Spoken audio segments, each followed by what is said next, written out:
How are you today? I see you're at a conference. Where are you? I am speaking at a conference in Washington, D.C. Right now. I'm in the middle of doing a 6-city tour. We did Denver. We're going to do Washington, D.C., Chicago. We've got Orlando coming, Atlanta, Phoenix, and Salt Lake, maybe 7. So we're having a pretty big go of it right now, traveling to a different city pretty much every week. Fantastic. You're spreading your knowledge. We love that. I love to get out there and speak and let people know the things that can help them. Absolutely, which is we're so glad that you're here. Now, I'm curious, how did you get involved in the credit history and devote yourself into this niche? By accident. Like, isn't everybody, everybody just, who falls into exactly what they want to do from birth? Otherwise, I think I'd be an astronaut right now. But I was broke and I needed a job and I was looking for a job. My friend was a realtor and got a phone call one day and said, hey, we're looking for some people to help do sales in this credit company. And my friend said, well, I'm not interested, but maybe my friend would be. So I took a job, and it was about 3-4 months in, I started realizing that I had taken a job with one of those companies that were just ripping people off, taking their money, making these horrible false promises. And I kind of went around everybody that we had sold this horrible service to and said, hey, I'm sorry, I can't give you your money back because I only made $50 commission, And I said, and I also couldn't give them the $50 back because I had to eat. I'd been eating, it was groceries. And I said, what I done was spent a lot of time learning. And every time I would find a little thing in the law or in the rules about credit, I would take that to the owner of the company and say, hey, we're not allowed to charge up front. Did you know that we're not allowed to charge up front? And then it was like, oh, we don't talk about that. And hey, we're not allowed to say these things. Did you know we're not allowed to say these things? And they'd say, oh, we don't talk about that. So there are rules when it comes to credit repair, especially is number one, they can't make you any false promises. They can't promise you a specific score or that all items are going to be removed, anything like that. That's completely illegal. And number two, they cannot charge you any upfront fee. They can only charge once their services have been completed. They being credit repair companies? Absolutely. That's called the Credit Repair Organizations Act, and it does not allow any upfront fee. That's interesting. Yeah. That's a good nugget of information because I'm sure so many people are so desperate. They pay those fees. Thousands of dollars. And this is not just a plug to talk about for our company, but we've built our company around so many other things, business credit, help in building funding, growing companies. We provide our credit repair services at no cost. So there's actually no fees. So we would be glad to help. But how can I help you? What can I do to provide some knowledge to you today? Let's start with the fundamentals. Sure. Is there a difference between personal and business credit? Is one dependent on the other? Okay. So there's a huge difference. And yes, very commonly one is dependent upon the other. There was a time more in the past where business credit was, I don't want to say it was more valuable, but I do want to say it was more accessible outside of personal credit. A lot of the new scoring models and a lot of the new ways that banks are underwriting their loans, for an example, as the SBA for small business loans through the SBA uses called the FICO Liquid platform. That's small business risk scoring. And they mix your business and personal credit together is how they give you your likelihood of approval with SBA. The days of it just being your PAYDEX score have kind of come and passed. PAYDEX is one option through Dun & Bradstreet, but a lot of the people that are telling you business credit's all about Dun & Bradstreet, it's just not anymore. You've got your Experian business profile is a very, very large profile that you need to build as well as your Dun & Bradstreet profile. But building those is key. Now, Experian and Dun & Bradstreet, I know Experian does personal credit. Are these credit companies for business different from personal? They, Experian does both. Experian does personal. Equifax technically also does both business and personal. their bureau hasn't caught on quite to the level that Experian and Dun and Bradstreet have, but there's some fun. The way the law is built and things like non-monopoly laws, anybody can start a credit bureau because it's a for-profit, just like anybody can start a restaurant. Anybody can start anything they want. That's the rules. So Experian, Equifax, and Dun and Bradstreet are the three major ones of business credit, but they do both. So in the Experian world, they go off of what's called your IntelliScore. It's the Experian IntelliScore, and it too is a mixture of your business fundability and your personal credit. So I'm gonna lean into, I love business credit. I love it. It's so great and it's extremely beneficial. But Why? you have to manage your personal credit as well. Okay, so why should we establish business credit? So businesses with really good business credit have a lot of benefits. Number one, if you start looking at any type of grant, you start looking at any type of government program, government loans, they are going to check your business credit along with, your personal very often. When you have a really good business credit profile, what happens is it opens you up for significantly higher limits, significantly better rates and terms that you're not going to get with just a personal profile overall, because your personal finances aren't built to hold that much debt, right? We Right. write up our revenue. Business loans and lines tend to be based on revenue, while credit, personal credit, is built on income. So if our company might make, $2 or $3 million, let's say, but if we're only paying ourselves $100,000 out of that money, then if we're doing things personally, we can only count what we earned as an individual. But as a business, I can count all of that revenue, and I'm gonna, the likelihoods are, 7 to 10 times higher limits through business lines as opposed to through personal. Excellent. Now, let's say we're a brand new business owner or a real estate investor, since we never buy real estate investments in our own name. How does a business owner establish business credit? What do we need to do to start doing that?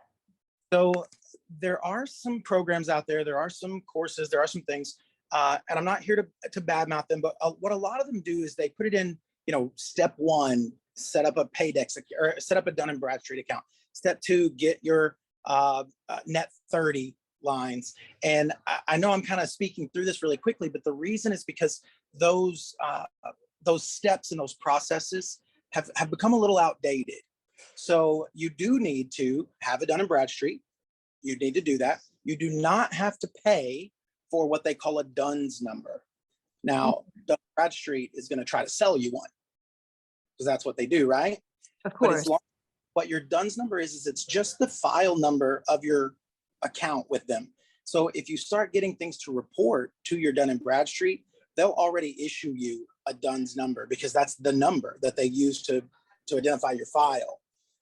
So you do want to get an account with Dun and Bradstreet. You do want to have a DUNS number, and you do want to start doing what are called net 30 and vendor lines. And a net 30 line is just a line with a company that says, hey, listen, we're going to get some product, and then we have 30 days to pay that back. Really good example is a lot of, like, convenience stores, as an example, use a lot of net 30 lines, because they'll get their drink providers will bring in the drinks. They get to put those in the store. They have 30 days to pay for that. And they use the sales to pay for their line. That's a vendor line. But the difference about a vendor line is that it's only going to cover product. You're going to be able to get product. That comes in really, really handy for a brand new business, though. Think about a vendor line with a printing supply company that allows you to print direct mail campaigns. But then you can use those, create some income or revenue, and pay back the vendor. So I'm not bad-mouthing vendor lines, but they're not spendable. You're not able to pay a person. You're not able to get cash access. You're just having a line of credit with a particular vendor. After you do that, you can start getting into some gas cards for your company, fleet cards. that allow you to, if I've got people traveling, if I've got people, or even myself, if I'm out looking for properties, driving for dollars, so they say. Sure, they do. Yes. Guys, I can run that through my company gas card, make sure to keep my personal and business expenses separate. So there's some great options. Even vehicle financing can be done directly into the business name. The separation that I want to make, and I want to make sure everybody really grasps, is there's a difference when you move into spendable money. MasterCard, Visa, loans that come directly deposited into your account. When you get into spendable money, there's going to be something besides just business credit needed. So business credit is going to get you those vendor lines. It's going to get you that ability to have the conversation. After that, you're going to have one of a few things: either good personal credit or strong company revenues or collateral. The days of just having an ATh&x and getting lines of credit issued to you in your business name are unfortunately past. So I give an example. I always say, don't jump the creek. And what I mean by don't jump the creek is I saw this video, and it was this little kid, and they walk up to a creek, and there's 3 stepstones across the creek. And they look kind of tentatively, do I want to step over? Do I not? And what they do is they go down about 3 steps and try to jump over. And they just barely don't make it and fall backwards into the water. Kid was fine, funny video, everything was, totally fine. But why did they fall? It's because they tried to jump the creek when there were 3 stepstones, that if they would have just taken the steps, they would have made it across no problem. For business credit, guys, the 3 steps are personal credit, business credit, and company revenues. If you can build and focus on those 3 things, money is easy. It's just easy. If you've got good company revenue, good business credit, and good personal credit, there's constantly offers. I get mailed offers constantly, multiple 6-figure offers mailed to me on the regular. Hey, do you want this money? Do you want this money? And then it just comes down into using what you can get properly and making sure that you're using it to create income. You use credit as a tool to create income. Right.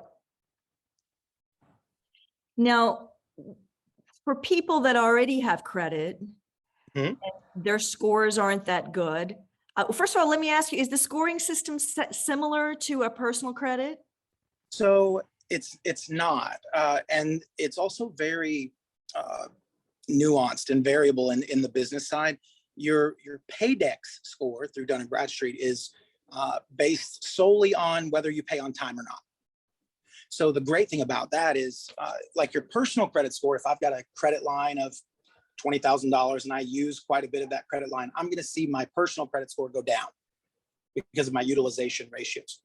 In my ATh&x score, they don't really care about the utilization. They care about, was it paid on time? The Intella score through Experian does care about utilization, but not as harshly as the personal credit does. And the FICO Liquid platform also cares about utilization, but not as much, not as strongly as personal credit does. The fastest way to lower your personal credit score is to max out your credit cards. I mean, you'll see a massive drop in your credit score. For business, it matters a little bit. I'm not saying it doesn't, but they're used to seeing businesses use their money and then pay it back, and use their money, pay it back. They actually want you to use the money and pay it back, because that's what businesses do. Businesses leverage money. Correct. Personal people aren't really supposed to do it that way. That's not what they're wanting personal people to do. They're wanting personal people to sit on their money and use it on vacation and use it, on stuff that's not going to pay them anything. They want people to into debt. Yeah. Shopping, right? Consumerism. Right. So businesses, they understand, wait a minute, if I've got this much money, I always say credit is a tool, not a trophy. What I mean by that is if I've just got all this money sitting up here on my mantle and I go, look, isn't it pretty? Yeah, but what does that do for you? Nothing, but isn't it nice to look at? Well, that's a trophy. Credit's a tool. credit, you pull that trophy down and you say, you know what, I'm going to buy a property with this. I'm going to start a business with this. I'm going to use this for advertising. I'm going to use this for new software. I'm going to use this for something that generates real revenue for your company. Using money to make money, as I say. Absolutely. Absolutely. Yeah. Now, do all transactions with vendors get reported to Dun & Bradstreet or all these companies, or how do we know what gets reported and what money we use and pay on time shows up? Sure. So when you're looking for vendor credit, there's one way to answer that question. And especially in a recorded setting like what we're doing now, because by the time that you post this, let's say, something I say very well might be outdated. So I tell people how to. Absolutely, absolutely. Companies change their terms. They change their program. They start reporting. They stop reporting. I can give you an example. Just last year, people would use the Capital One Spark card, which is a business credit card. Correct. Except every time they turned around, it was reported onto their personal credit history.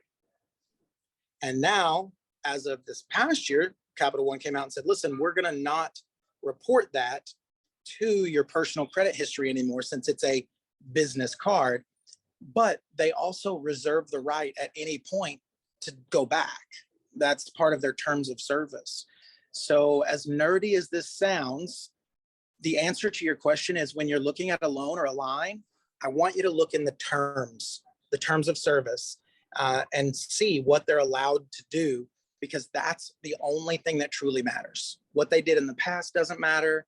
What they might do in the future doesn't matter. What matters is what it says in your terms of service. So there's going to be a section in there about credit reporting. And you look in there and say, okay, does this report? Do they report to Dun & Bradstreet? Do they report to, Experian business? Or do they possibly report personally? Which is, if it's in the terms, it's allowed. Credit is all about contracts. It's not really about a set amount of knowledge. It's about following contracts. And if the contract says they're allowed to report, they are. There's lots of laws that say if they report, it has to be done a certain way. But there are no laws that say they have to report. It's just if they report, they have to follow these sets of rules. So that's a big one, is look at the terms of service, even beyond the check marks of how exciting it is on the website you're looking at. Make sure you read the terms, guys. It's, I install an app all the time and click sure, but I don't apply for a line of credit without reading the terms. Sound words of advice. Absolutely. I mean, the stuff that we see on websites, it's all marketing anyway. So whatever contract you sign, you need to be reading the terms, whatever it is. Absolutely. And Absolutely. So many people don't. Yeah. When you're looking, now there's been a tried and true Granger, right? A great example. A lot of people use Granger because we know they report to Dun & Bradstreet. We know that they help you build that ATh&x score. But the reason that I don't really give like specific accounts is you'll find them changing on the regular.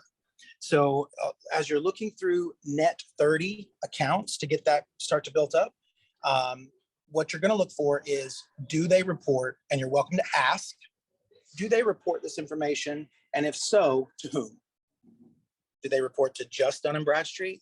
Do they also report to Experian?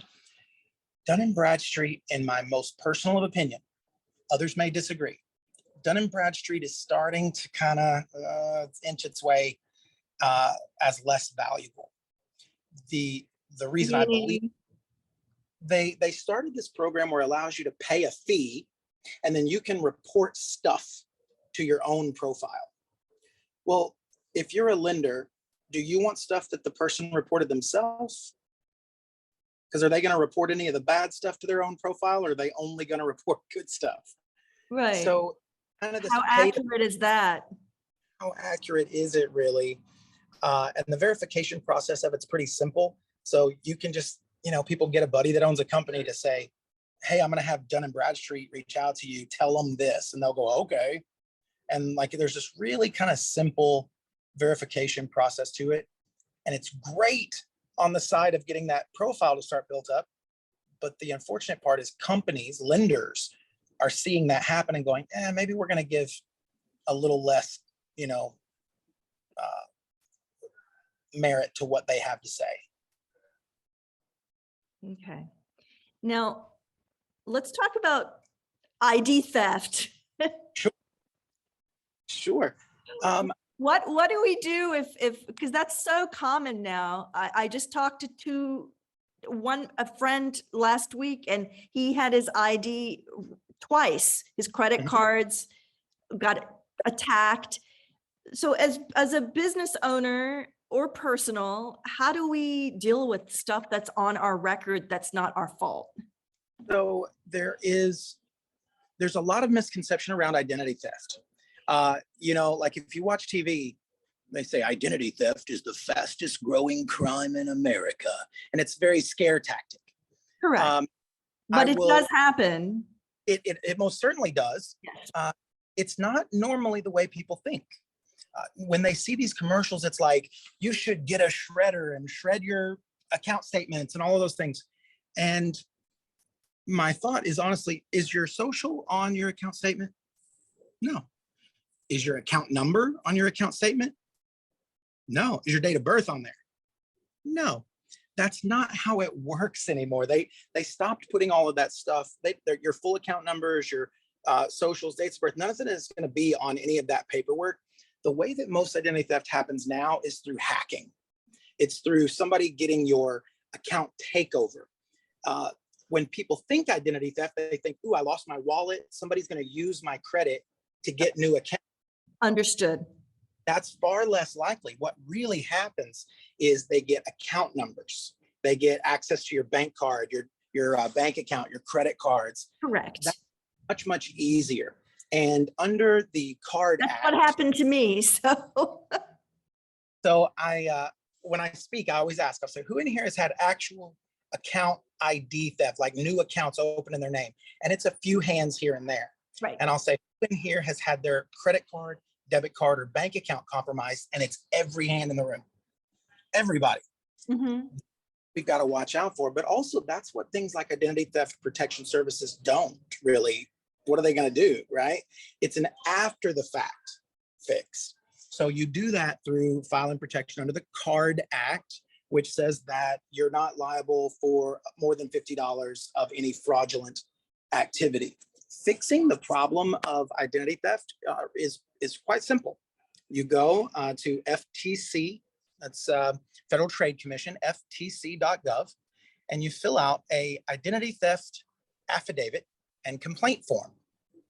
You're going to print that out. If it's significant amounts, you'll take that to a local police station and have them sign it. It's just so that a report has been filed. You mail it to any affected creditor, and you mail it to all three major credit bureaus. That's the process. If you have something like, LifeLock, and again, not to disparage any other company, but if you have something like that, what they do is just hold your hand through that process. But you're paying 20, 30, 40 bucks a month for them to hold your hand through a process that's literally go to this website, print out this form, get it signed. And if you have those services, you still have to do it. Isn't that kind of crazy? So they can't take it to the police station for you. So it's redundant. It's just a little bit of a redundant fee. We help people with identity theft all the time at absolutely no cost because it's super simple to do. I need you to fill out this form. I need you to take it to send it to any creditor that was affected, take it and send it to all three credit bureaus. By law, the stuff that they're showing, those incorrect charges and things, have to be reversed until there is a investigation. Well, if it was actually fraud, the investigation is going to be quite simple, and there you go. If they can show that it was actually you, then they, obviously those charges could come back, but that's so rare. Like it's very easy. If somebody's been the victim of identity theft, it's very easy to see that. So I actually kind of don't recommend, I do recommend highly credit monitoring. I use watchmyscore.com in full transparency. I own the URL. So, just being fair that obviously that's why I would suggest that one. But That's the one I use, is Watch My Score, but I don't really recommend external identity theft protection services. It's just a loss of money for no real significant benefit. Understood. Now, before we wrap up,